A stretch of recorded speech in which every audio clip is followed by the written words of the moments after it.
देवेंद्र फडणवीस आणि ठाकरे गटाच्या नेत्यांमध्ये वाढलेल्या भेटींवरून आता राजकीय वर्तुळामध्ये वेगवेगळ्या चर्चांना उधाण आलंय। दरम्यान मुख्यमंत्री देवेंद्र फडणवीस देखील ठाकरे गटासंदर्भात सावध प्रतिक्रिया देताना दिसतायत।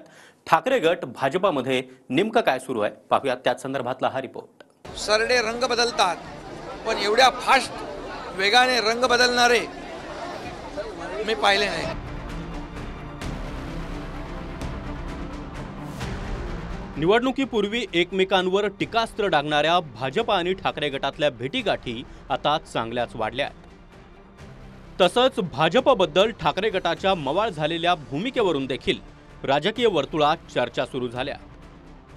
दरम्यान या सर्व चर्चांवरून उपमुख्यमंत्री एकनाथ शिंदे यांनी उद्धव ठाकरेंवर शरसंधान साधलंय।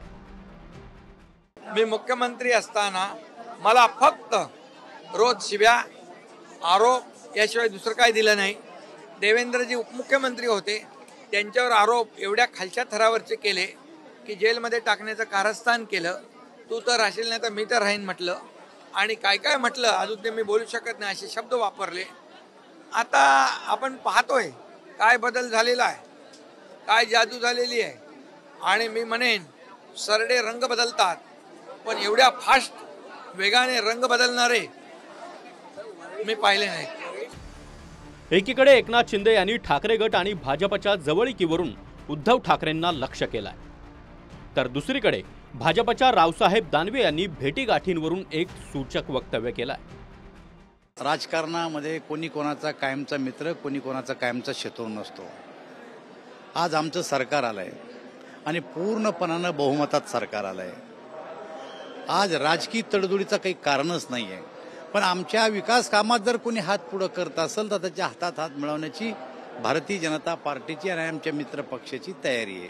त्यामुळे ते आले आणि ते गेले एवढाच त्याचा अर्थ आहे, पण ते आले आणि काही राजकीय चर्चा झाली असा अर्थ काढण्याचं काही कारण नाही। येण्याबद्दल वाद नाही आहे, आली तर आमचं काही म्हणणं नाही आहे, पण ज्यांनी ज्या काळामध्ये भाजपला मदत करायला पाहिजे होती, ज्या काळामध्ये भाजपच्या विचाराला सोडून हे चालले गेले, पण ज्या काळामध्ये भाजपला मदत करण्याकरता आम्ही उठाव केला त्यांचा विचार भाजप करेल असं मला या ठिकाणी वाटतं। कारण की शेवटी जो पडतीच्या काळामध्ये आपल्याबरोबर असतो तो आपला भाऊ। आता हे काय चलतीचं नाणं दिसतंय, 237 आमदार दिसताय, 20 आमदार आलेले आहे, संजय राऊतांचा कार्यक्रम संपलाय, त्यामुळे आता युती होईल नाही होईल हा विषय जरी असला तर मला वाटत नाही की भारतीय जनता पार्टी शिवसेनेला जवळ करेल। मागील काही दिवसांपासून ठाकरे गट आणि भाजपमध्ये भेटीगाठी सुरू आहे, त्यामुळे उद्धव ठाकरेंच्या डोक्यात नेमकं काय चाललंय असा प्रश्न उपस्थित होतोय। 9 तारखेला आदित्य ठाकरे यांनी देखील दुसऱ्यांदा देवेंद्र फडणवीसांची भेट घेत त्यांच्याशी जवळपास 1 तास चर्चा केली होती। काही महत्त्वाचे विषय मांडत असू त्यांच्यासमोर तर काहीच चुकीचं नाहीये। आमचं सरकार असताना देखील आमच्या अनेक भेटी झाल्यात, तेव्हा ते विरोधी पक्ष नेते होते। आम्ही त्यांच्यासोबत असताना देखील आमच्या अनेक भेटी झाल्यात। तर ही जी भेटीगाठी आहेत जनतेच्या कामासाठी असतील, जनहितासाठी असतील, जर एकत्र मिळून आम्ही चांगलं काही करू शकत असू, एकत्र मिळून म्हणजे लगेच तुम्ही आता परत खातेवाटपावर जाऊ नका। माझं म्हणणं एवढंच आहे की विरोधी पक्ष आणि सत्ताधारी पक्ष म्हणून तर वाईट काय। महाराष्ट्राच्या मुख्यमंत्र्यांना भेटण्याचे अधिकार सर्वांना आहे। मग आदित्य ठाकरेजी असो की शरदचंद्र पवार साहेबांची भेट असो किंवा कोणत्याही पक्षाची भेट, नाना पटोलेची असो, कुणी असो, महाराष्ट्राच्या विकासाकरता कुणी जर महाराष्ट्र सरकारकडे आलं, महाराष्ट्राच्या विकासाकरता 4 गोष्टी सांगितल्या, शेवटी विरोधी पक्षाकडे काही चांगलं मटेरियल असतं, त्यामुळे त्यांनी जर मटेरियल दिलं तर सरकार चांगल्या पद्धतीने चालतं। त्यामुळे आदित्य ठाकरे जरी आले असतील देवेंद्रजीला भेटायला त्यात काही वावगं नाही आहे।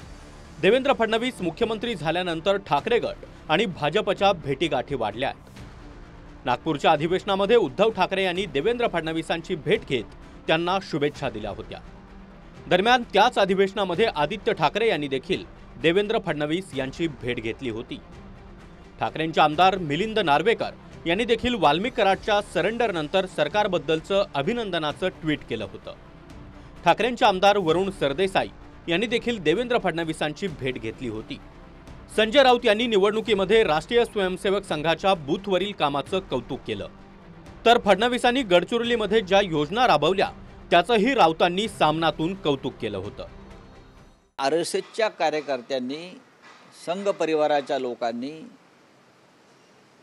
बूथ मॅनेजमेंट ज्या पद्धतीनं राबवली ते कौतुकास्पद होतं, हे मान्य केलं पाहिजे।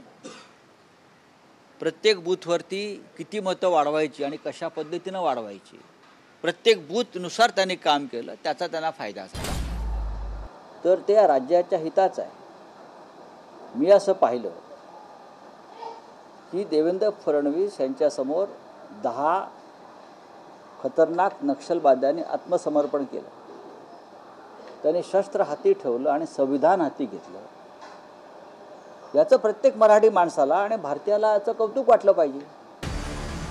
फक्त ठाकरे गटच नाही तर मुख्यमंत्री देवेंद्र फडणवीस यांनी देखील उद्धव ठाकरेंवर सावध प्रतिक्रिया दिल्या आहेत. नागपुरात दिलेल्या एका मुलाखतीमध्ये उद्धव ठाकरे आमचे शत्रू नाहीत असं वक्तव्य फडणवीसांनी केलं आहे.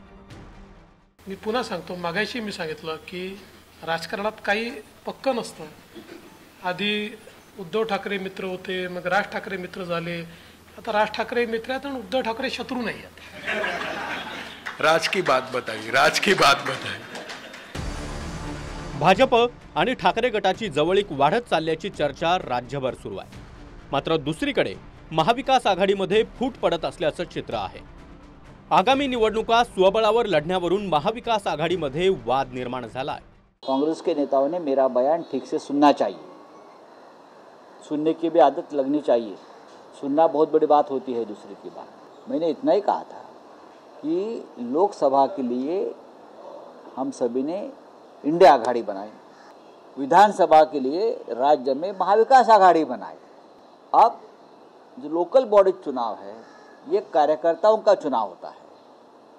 तो सभी कार्यकर्ता चाहते हैं कि हम चुनाव लड़ें. हमने हमारी पार्टी के कार्यकर्ताओं की भूमिका बताई, तो उसमें किसी को मिर्ची लगने का कारण नहीं है. ठीक आहे, ते काय बोलले ते सगळ्यांनीच महाराष्ट्राने ऐकलं आहे. त्यांनी काय बोलण्यात त्यांना दुरुस्त करत असतील तर आम्हाला आनंदच आहे. आमची सगळ्यांची इच्छा आहे की महाविकास आघाडी टिकावी आणि मिळून एकत्र लढावेत.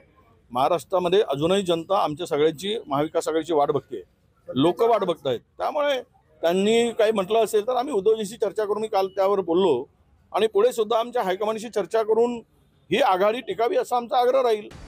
स्वबळावरून महाविकास आघाडीमध्ये सुरू असलेल्या वादावरून नारायण राणे यांनी उद्धव ठाकरेंना लक्ष केलं. मुठभर लोक काय स्वबळावर लढणार असा टोला त्यांनी लगावला. मला म्हणजे उद्धव ठाकरे पहिलं केव्हाही असे हात करायचा, दोन्ही हात, तर मला जात नाही असे आहेत. आता एवढे राहिलेत, असे होते ना, आता मुठभर राहिलेत. काय स्वबळावर लढणार? म्हणजे उद्या स्वबळावर लढणार, 1 आला काय 5 आले काय, त्याच्या स्वबळाची ताकद त्यांची नाही. शिवसेना बाळासाहेबांच्या वेळी वेगळी आणि आता साहेबांनी 46 वर्षात जे मिळवलं यांनी 2.5 वर्षात गमावलं. एकीकडे ठाकरे गट आणि भाजपच्या जवळीकीची चर्चा तर दुसरीकडे महाविकास आघाडीमध्ये स्वबळावरून सुरू असलेला वाद, यामुळे आगामी काळात महाराष्ट्राचं राजकीय चित्र कसं असणार हे पाहणं महत्त्वाचं असणार आहे. Bureau report, TV9 Marathi.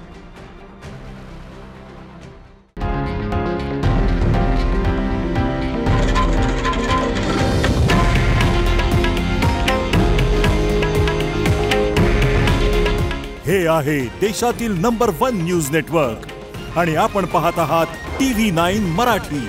काळजी तुमची, हित महाराष्ट्राचं.